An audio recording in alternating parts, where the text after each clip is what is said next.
Hello everyone. मैं हूं आपका अपना दोस्त सतेंद्र चौधरी। आप सभी का एक बार फिर बहुत बहुत स्वागत करता हूं। दोस्तों, हमेशा की तरह इस वीडियो लेक्चर में भी हम एक बहुत ही इम्पोर्टेंट टॉपिक डिस्कस करेंगे। यहाँ पे हम बात करेंगे किसी भी प्रोडक्ट की लाइफ साइकिल के बारे में। तो बेसिकली कोई भी प्रोडक्ट हो, उसकी जो लाइफ है वो 6 स्टेप में पूरी होती है। सबसे पहला स्टेप है कि रॉ मटेरियल आता है कहीं से एक्सट्रैक्ट होके। उसके बाद में दूसरे स्टेप में मटेरियल की प्रोसेसिंग की जाती है। फिर उससे कोई प्रोडक्ट बनाया जाता है। वो प्रोडक्ट पैक किया जाता है और डिस्ट्रीब्यूट किया जाता है। उसके बाद में लोग उसे यूज़ करते हैं और अल्टीमेटली वो प्रोडक्ट जो है यूज़ होने के बाद में डिस्पोज कर दिया जाता है। तो ये 6 मेजर आपके स्टेप हैं किसी भी प्रोडक्ट की लाइफ साइकिल में।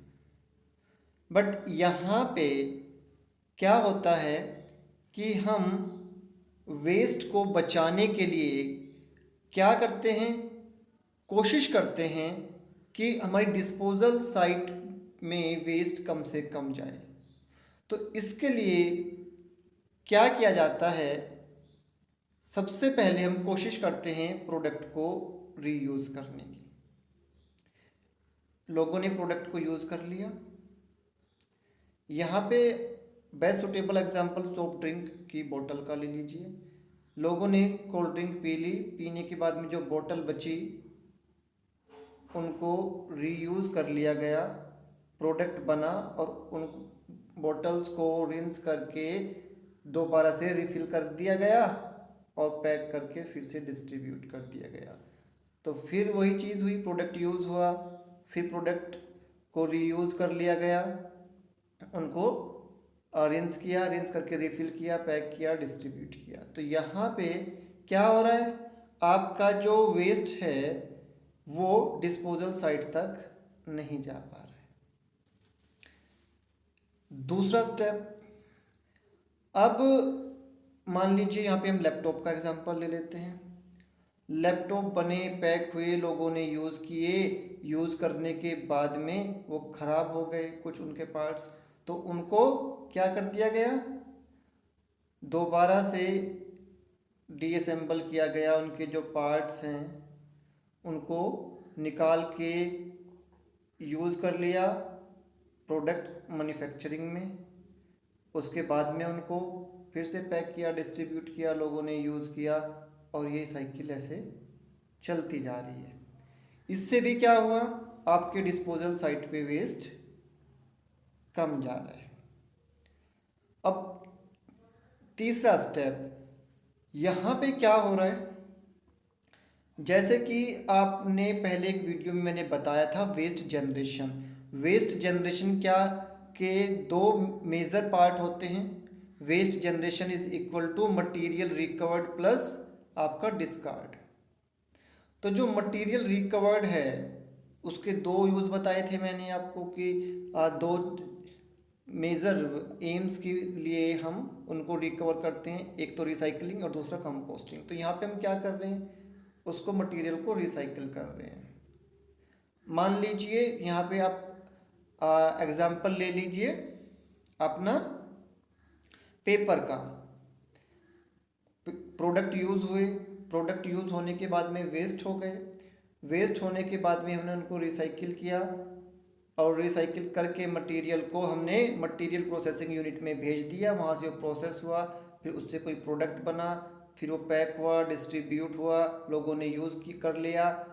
यूज़ करने के बाद में फिर वो डंप कर दिया, डंप करने के बाद में फिर से उसको मटेरियल को रिकवर करके रिसाइकिल किया गया, फिर से उसको मैन्युफैक्चरिंग यूनिट में भेज दिया गया। मटेरियल को प्रोसेस करने के बाद में पैक हुआ, डिस्ट्रीब्यूट हुआ, यूज़ हुआ और ये साइकिल ऐसे चलती रहती है। यहाँ पे भी क्या हुआ, आपके डिस्पोजल साइट में वेस्ट नहीं गया। तो ये इस टाइप से एक आपकी पूरी लाइफ साइकिल चलती रहती है। इस पूरे प्रोसेस के दौरान कुछ बेसिक इनपुट होते हैं और कुछ आपके चीज़ें निकलती हैं। फॉर एग्ज़ाम्पल इनपुट क्या हुआ, एनर्जी का, रॉ मटेरियल, वाटर, एयर, ये एक इनपुट पूरे प्रोसेस में जा रहा है। और इस आउटपुट क्या हो रहा है, आपके एयर इमिशन हो रहा है, वाटर पोल्यूट हो रहा है, सॉलिड वेस्ट जनरेट हो रहा है, हीट जनरेट हो रही है, और इसमें से हम कुछ एनर्जी रिकवर भी कर सकते हैं। इस पे भी हम बात कर चुके हैं। डिस्कार्ड जो आपका होता है उसमें उसको हम बंद करते हैं एक एनर्जी रिकवरी के साथ में, एक में हम एनर्जी की रिकवरी नहीं करते हैं। तो इस टाइप से ये साइकिल जो है चलती रहती है। बहुत ही आसान सी चीज़ें हैं, अगर आप इनको बिल्कुल सिंपल तरीके से छोटे छोटे एग्जाम्पल के साथ में याद करो। इनपुट क्या है, आउटपुट क्या है, और कैसे प्रोडक्ट रीयूज़ हो रहा है, कैसे प्रोडक्ट रीमैन्युफैक्चर हो रहा है, कैसे मटेरियल जो है रिसाइकिल हो रहा है, और 6 बेसिक स्टेप किसी भी प्रोडक्ट की लाइफ साइकिल में। तो दोस्तों मैं उम्मीद करता हूँ कि ये कॉन्सेप्ट आपको क्रिस्टल क्लियर हो गया होगा। फिर भी अगर कोई डाउट है आपको तो डेफिनेटली आप मुझसे पूछ सकते हैं, कमेंट बॉक्स में लिख के पूछ सकते हैं, मुझे मैसेज कर सकते हैं। मैं कोशिश करूँगा कि जल्दी से जल्दी आपको सही सही सोल्यूशन दूँ। दोस्तों सीखते रहिए, मुस्कुराते रहिए, मेरी बेस्ट विशेज़ आपके साथ में है। God bless you, thank you.